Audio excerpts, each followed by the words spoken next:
A literatura fantástica é um gênero com origem há muito tempo.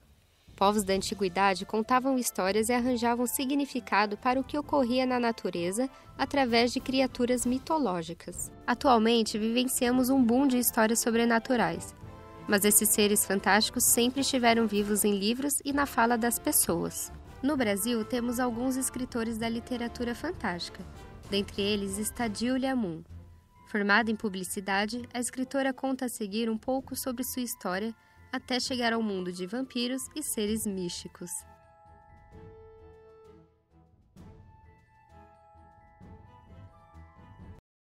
Metade da minha vida, praticamente, eu vivi como publicitária, né? E ao contrário do que vocês possam imaginar, eu não fui uma redatora de publicidade, eu fui diretora de arte e ilustradora. Então trabalhava muito mais na área do visual. Eu acho que eu posso dizer para vocês um trabalho que ficou até hoje, meu, que muita gente até se surpreende ao saber. Eu sou a autora da Lilica, né? Da Lilica Ripilica, da Marisol, que é a personagem, né? Aquela... Muitos dizem que é uma ratinha, mas na verdade é uma koala branca, né? E o Tigor, que é o personagem masculino, o Tigor Tigre, né? Também da Marisol. Então eu trabalhei nessa área publicitária até 2005, mais ou menos, e nessa época eu comecei a procurar alguma coisa diferente para fazer como um passatempo. E aí eu sempre escrevi, desde pequena, escrevia minhas historinhas, né? A princípio eu até desenhava, fazia mangás. E eu depois passei a escrever alguns contos, mas sempre tinha mostrado esses contos mais para os amigos, né? Para um pessoal de um círculo mais restrito.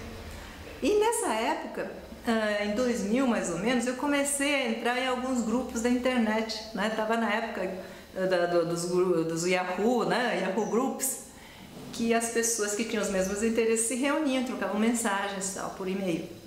E aí eu entrei num grupo chamado Tinta Rubra, que era de fãs de vampiros. Então eram escritores amadores que escreviam histórias de vampiros. A maioria, inclusive, vinha do público de um site chamado Mundo Vampir, que tinha derivado de um outro site que era de fãs da Anne Rice. E eu gostava muito, né, das histórias da Anne Rice, inclusive eu tinha escrito algumas histórias de vampiros por causa dela. Eu me inspirei, né, depois de ler os livros da Anne Rice. E aí eu comecei a escrever nesse grupo, né, Tinta Rubra, todas as noites. Então praticamente todas as noites eu escrevia um conto. Quando eu comecei a escrever os meus primeiros livros, os de contos, né, era numa época em que ainda não tinha, por exemplo, Harry Potter, não tinha, né, O Senhor dos Anéis, né, filmes, né, de sucesso que impulsionou a venda de muitos livros, né? Mas quando lancei Kaori, tudo isso já tinha acontecido, né? E já tinha alguns livros chegando de vampiros, inclusive, que era a do Crepúsculo, né? Então eu acho que, de certa forma, esses livros dos best-sellers, né, ajudaram a formar um público, né, que na verdade existia por aí, existia um público que gostava de histórias fantásticas, de histórias sobrenaturais, histórias de fantasia, né? Só que, vamos dizer assim, eles não estavam reunidos, né, e nem eram encarados pela indústria, né, da livreira, né, e pelas editoras como um público a ser trabalhado. A mitologia brasileira, eu acho que ainda está muito pouco trabalhada pelos autores, né? Então, pouca gente aborda criaturas do folclore brasileiro, né? Então, a gente está acostumada a ver essas criaturas sem muita sutileza, né? Então, as aventuras que elas vivem são aventuras não muito complexas, mais simples, né? Mais ingênuas até, né? E existem alguns autores brasileiros que agora, os autores modernos que estão por aí trabalhando fantasia, né, que estão mudando isso.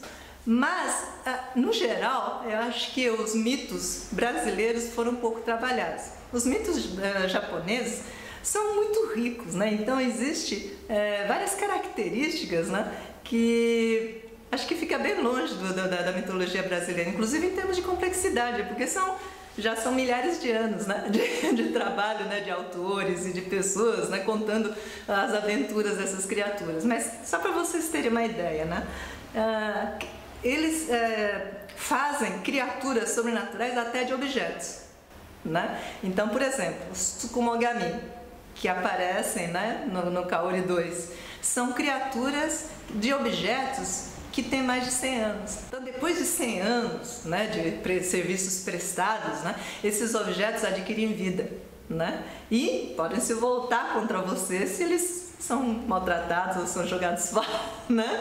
Então, é interessante, achei muito interessante a ideia de usar objetos inanimados para criar toda uma fauna própria, né, de criaturas sobrenaturais.